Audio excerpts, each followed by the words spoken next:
Bonjour, le 4 octobre 2020 sortait le texte Fratelli Tutti, une encyclique écrite par le pape François. Une encyclique, ce n'est rien d'autre qu'un texte d'enseignement produit par les papes à destination des catholiques. Fratelli Tutti fait suite à une encyclique plus ancienne, sortie en 2015, Laudato Si, loué sois-tu Seigneur. Laudato Si insistait beaucoup sur le fait que le combat contre ce qui défigure la planète et le combat contre la pauvreté sont en fait un seul et même combat. Dans Fratelli Tutti, sorti donc récemment, jour de la fête de Saint François d'Assise, le pape reprend son enseignement et ses explications. Saint François a en effet été un saint très marquant pour la ville d'Église au XIIIe siècle. Il a marqué sur de nombreux points. C'est sans doute un des premiers écologistes de tous les temps, mais c'est aussi un des apôtres du dialogue interreligieux. Sa rencontre avec le sultan en Égypte en a été un des signes. Et d'ailleurs, c'est ainsi que le pape décline un certain nombre de thèmes de l'encyclique. En particulier, est-il possible de comprendre le point de vue de l'autre sans abandonner sa propre identité ?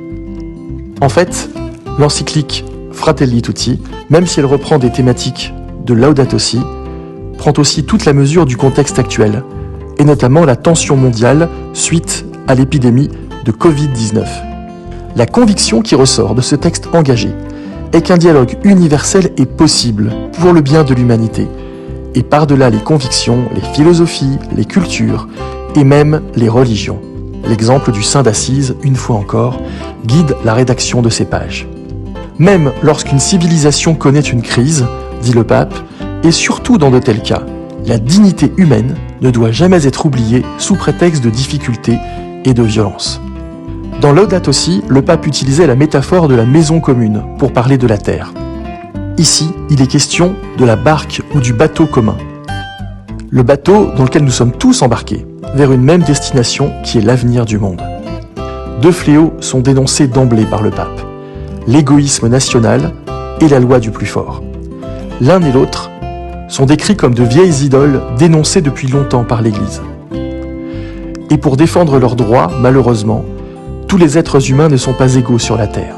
Les riches y parviennent bien mieux que les pauvres, les hommes que les femmes, et les citoyens des pays développés et démocratiques, bien mieux que ceux qui vivent par exemple en dictature. Alors, qui dit un même bateau pour l'ensemble de l'humanité, dit aussi la nécessité d'un même cap, une même direction commune, sous peine de naufrage. Une des thématiques aussi chères au pape François et très présente dans le texte est la question de l'étranger. L'étranger est une figure qui est au cœur même de la Bible. Elle la traverse de part en part. L'étranger est souvent celui par lequel le salut vient au monde. Par exemple, Abraham est un étranger, Moïse l'est également, Ruth, l'arrière-grand-mère du roi David, mais aussi Joseph en Égypte, mais aussi Tobie à Ninive, mais aussi Jésus, dont les parents fuient en Égypte pour échapper aux poursuivants. Le pape pose directement la question à ses lecteurs. À qui t'identifies-tu ? À celui qui te ressemble ? À celui qui est beau, jeune et riche ? De qui te fais-tu le prochain en fait ? Du blessé de la route ? Ou de celui ou celle qui roule des mécaniques dans le succès, la réussite et les honneurs ? Il est bon de réentendre que notre quête de plénitude ne peut s'accomplir dans l'isolement et l'égoïsme, comme si nous n'avions qu'une âme qu'il faudrait sauver sans se soucier des autres. Élargir son cercle relationnel est vital pour François.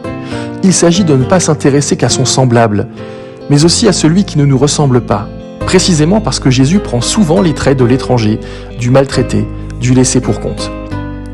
Et l'un des enjeux majeurs de notre époque est sans nul doute de prendre la mesure des grandes migrations de masse, essentiellement pour fuir la mort, dans les zones où le réchauffement climatique, cet autre désastre, rend la vie tout bonnement impossible. Chacun devrait pourtant croître et prospérer chez lui, mais les conditions ne le permettent pas toujours.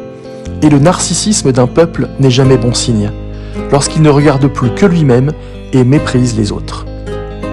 Enfin, le service du peuple est une belle mission.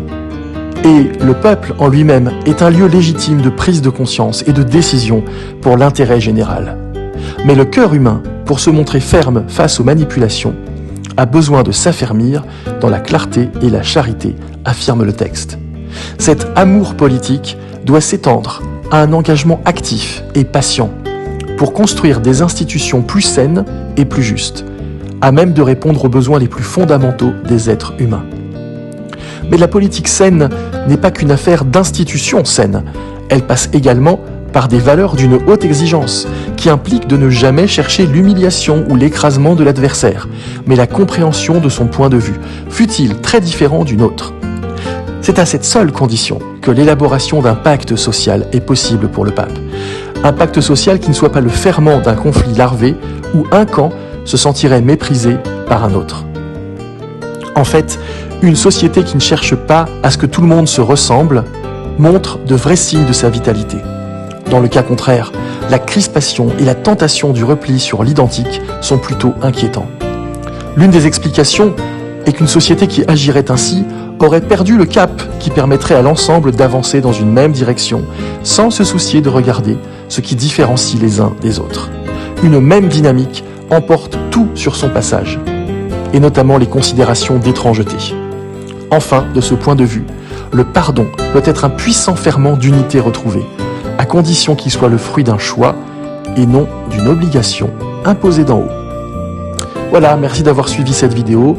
J'espère que ces explications sur l'encyclique Fratelli Tutti vous auront apporté quelques éclaircissements et peut-être vous auront donné envie de lire ce texte passionnant, très riche, très dense, très bien écrit et qui porte beaucoup à la réflexion par les temps difficiles que nous traversons.